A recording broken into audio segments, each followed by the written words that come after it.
Hi, welcome to Gemstone Tarot, where we straddle a month this weekend. So 31st of January, 1st of February. I know, how did that happen? It's like we kind of, I don't know. January seemed to take forever and also a flash. Forever and a flash. That can happen, can't it, simultaneously? Old school tarot today. Smells like the 70s with replete with hairband. Yes, yes, yes. And, you know, if TNA happens, we'll deal with it. We've got crystals on our side. That one wants to come out. Who are you? Oh, very nice. First out of the gate, we have the Ace of Pentacles. Look at that. Look at how worn that is. I really like that. That's like a good leather belt or a, you know, a handbag or something when you have it for so long and then it becomes completely part of you and malleable. Anywho, right, we have the Ace of Pentacles. Love this one because it has this, I was going to call it a hoop, archway or a hoop, whichever way you want to look at it. And we have the Cosmic Hand, and I do love it when we have the Cosmic Hand, bringing in the Pentacle, and of course it's an ace, so it's kind of big time. You know, this is for the next year, this is for the long game. And this has come in the monthlies that I've done, and I'm doing all the monthlies, so just be patient, they will be out. The monthlies are quite kind of, as you'll see if yours has been out, they're quite deep this month. So I'm a bit like, after I've done them, so it just takes time, but they are on their way. The Ace of Pentacles has featured, and so has the new moon eclipse on the 17th, and the fact that this is the beginning of the year, you know, and that we've just been hibernating up until this point. And I don't know if that has anything to do with Neptune moving into Aries. I bet it has. And it's interesting, it's been in Pisces for 14 years and it must have got really comfy there because it belongs there. And it doesn't belong in Aries, but I feel like the friction that we get from its not belonging and its learning to belong in Aries turns dreams into reality. Or at least gives you the feeling that you need to turn dreams into reality. It's like, well, actually, this needs to happen. This needs to happen. And it needs to happen on the outside. You know, it's happened on the inside. I've incubated, I've hibernated, I've postulated, I've discombobulated, and any of the other 8 words. I'm going to have to find one now, one of the long and weird ones. This is now part of our lexicography. We can use this now, can't we? That ampersand was good, wasn't it? I'm going back to saying it wrong, by the way. Okay, hang on.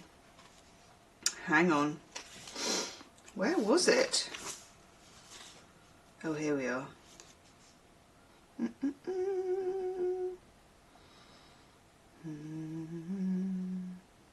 We have explaterated. We've explaterated, which is to ceaselessly talk to ourselves to avoid answering the question.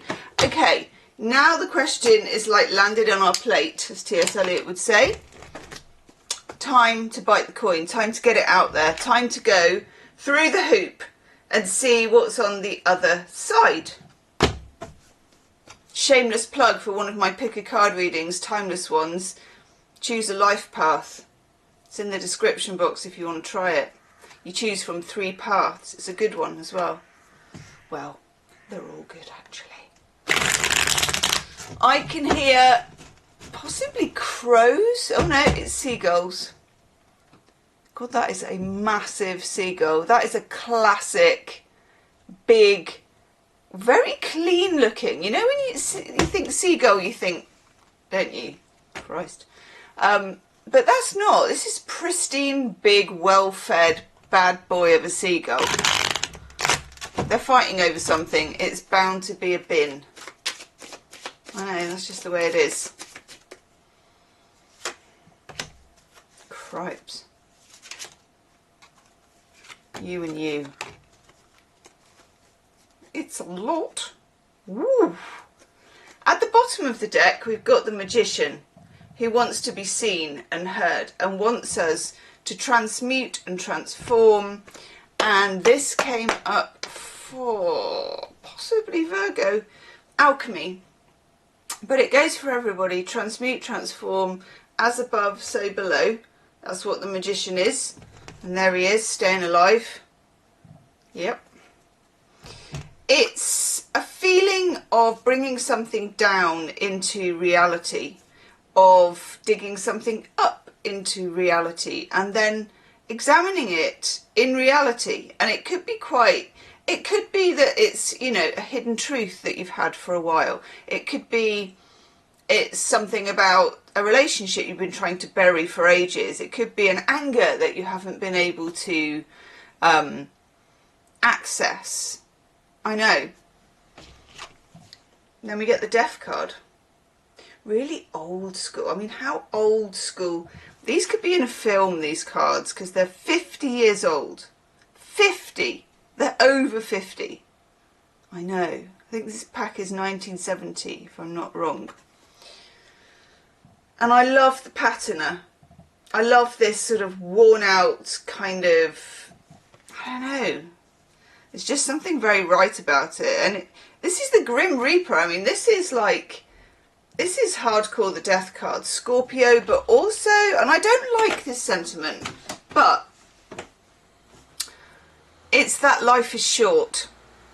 Kind of, you know, at my back I always hear time's winged chariot drawing near. Andrew Marvell to his coy mistress. A line I've never forgotten. And, you know, how long ago did Marvell write that? I don't know. A long time. Like 200-300 years ago? That's a lot. A lot of years ago. But there's this feeling, and I don't always agree with this feeling, because I always think life is simultaneously too short and too long. It's like it's momentary. In the same way that we are utterly insignificant in the big scheme of things, but utterly significant as an individual person. So life is too long and too short, and we are holding both of those contradictions. And in the holding of those, and the friction between the holding of those, channeled message, we are creating something that is going to become real. This is very exciting. This could be writing a book, this could be building a house, this could be building an ideology, this could be starting some kind of system for life, not like some crap sort of I'm going to do this for 30 days, but like a true system for life. Exactly. Is that a seagull? That sounds like a bloody crow. I can't see one. I'm not the best bird watcher, as you can probably imagine. Oh no, it is a seagull. Hello. Hi. Hi, Sydney. It's Sid, is it? Okay, then we have the King of Swords. Slap bang in the middle. Now, this King of Swords is not the worst King of Swords. King of Swords can be quite severe in tarot. This one I would say is like a kind of average King of Swords. They always look austere. They always look a bit kind of like the sword is on point. You know, like there's not a hair out of place. That kind of thing. There's something here. There's two things I'm getting for this. One is sometimes we have to be very decisive when we're in this frame of mind. Okay? About cutting out what is not needed, trimming the fat, trimming whoever the people are that may be keeping you in the dream state rather than the real state. Okay? It's head ruling the heart. Then, in almost complete opposition to that, and one of my favourite tarot cards ever, the Moon. I love this card. I just love the moon in it. And the way that it actually looks like it's lighting the card. Just gorgeous. Now the moon is a very different energy to the King of Swords. And it's that word which I can never say, and I don't know if I've got my phone or I would look it up. Who knows? It's like, sounds like confiscate, but it means to not be able to see something. It's confusculate or something. Confusculate, let's just call it that. Confusculate, Shazar.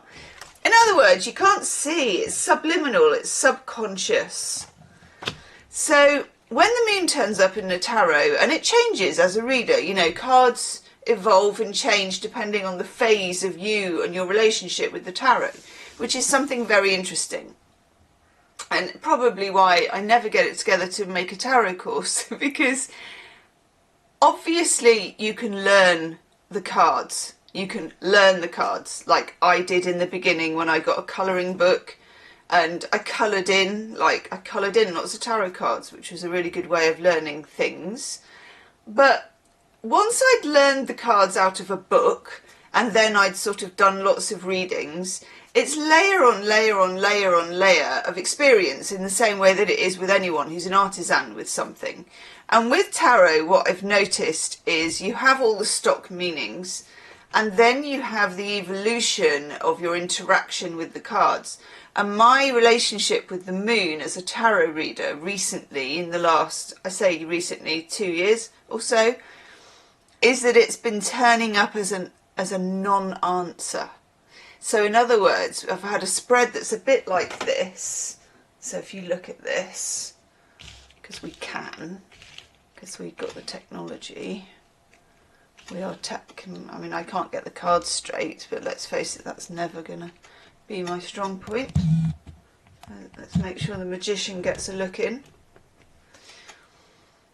When you have it here, it's as if you're sort of posing a question. You know, you bring down something which is in a dreamlike state. It might have been a fantasy or a dream. You're bringing it to reality. You're asking the question, what do I need to cut out? And the tarot says moon. It's like a joker for me at the moment. And not a joker in a bad way. It's literally like the Socratic method, where the tarot throws it back to you in a mystery and says, that's mysterious. And you then meditate on this and find your way. It's not going to be as easy as someone giving you the answer, because it wouldn't be right. Then we have another one. I love this deck, actually, let's face it. Six of Swords, moving to something new, which could still be something new, old new, but it's still new for now, okay? You will make that journey. You will have realizations. You will need courage to pull them from the subconscious to the conscious, from the upstairs to the downstairs, from the 5D to the 3D, whatever you want to call it. But I like the fact that the magician, who can be a bit tricky sometimes, is here to help us with this, demonstrating with the 4 units of tarot on the table.